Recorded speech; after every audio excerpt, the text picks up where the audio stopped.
өглөөний амрыг айлтгая. Тэгээд өчтөр эдийн засгийн байнгын орооны гишүүн учраас асуултууд асуусан. Ялангуяа бас тодорхой төсөл арга хэмжээнүүдээр асуулт саналаа хэлсэн байгаа. Тэгэхээр одоо илүүтэй үг хэлчихье гэж бодож байна.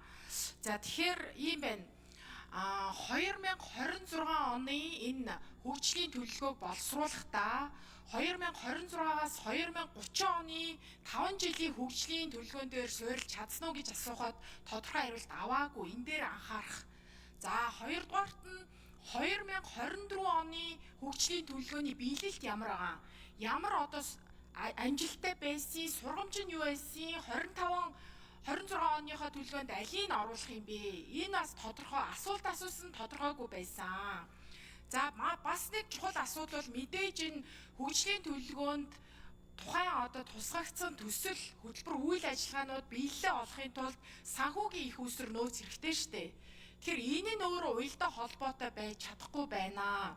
Энийг бас хөгжлийн төлөвлөгөөн дээр ажилласан төсвийн доктортой эдлийн зөвлөлийн гаргасан дүгнэлт нь өнөөдөр л би харж таарлаа. Өчтөр миний хэлсэн бас саналуудтай санаа нэг байна. Үүнийг бас цаашид анхаарах ёстой гэж хэлмээр байна. Тухайлбал энэ жилийн хувьд одоо эхний байдлаар оны эхний 3 сарын байдлаар төсвийн орлого 1.2 их 80 төгрөгөөр дутсан байгаа. 2026 онд мөн одоо эрдэс баялагын үн хэрхэн өсөх, борлуулалтын хэмжээ ямар ахыг бид мэдэхгүй. Алтны үн одоогийн байгасаа унах магадaltaй байгаа. Тухайлбал нэг жишээ.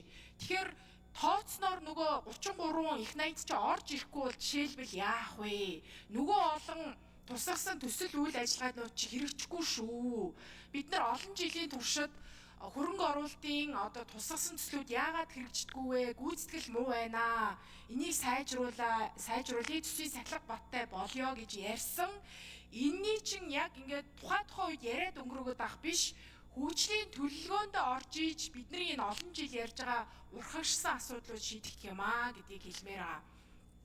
За доктортой хөгжлийн зорилгын дэд хороод бас байгаа ахалж байгаа энэ хүний хувьд хэлэхэд одоо энэ төсвийн доктортой эдлийн зөвлөж гэсэн дүгнэж хэлсэн байна. Тухайлбал хүний хөгжил ядуурлыг буруулах ч гэдэг юм уу, эрүүл мэнд боловсрол, дэд бүтцийн асуудлууд тусгагдсан боловч үйл ажиллагаанууд шалгуур үзүүлэлтэнд тодорхойгүй байна. Тэр олон улсын түвшинд гаргасан доктортой хөгжлийн зорилгын одоо үзүүлэлтүүд байгаа штэ. 2030 онд энэ ч одоо дүгнэгдэх гээд байна. Тэгэхээр энэ байдал бид нар зорилттой хэмжээндээ хүрэх хаа байсан юм байгаа. Тэр олон үзүүлэлтэн дотор 17 зорилго дотроо.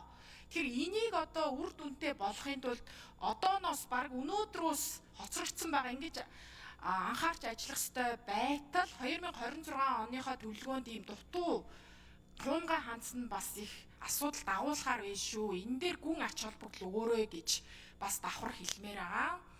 За тэгээд өчигдрийн хэлсэн яг тодорхой төсөл хөтөлбөр үйл ажиллагаатай холбоотой саналуудаа хэлсэн тэр маань хэрхэн тусгагдгийг бас цаашид хараад хянаад явна.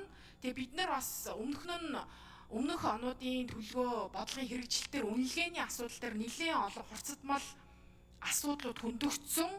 Төлөвлөгөө өөрөө муу байл үнэлэх боломжгүй маа гэдгийг бүх одоо талуу төвшөндөө харилцан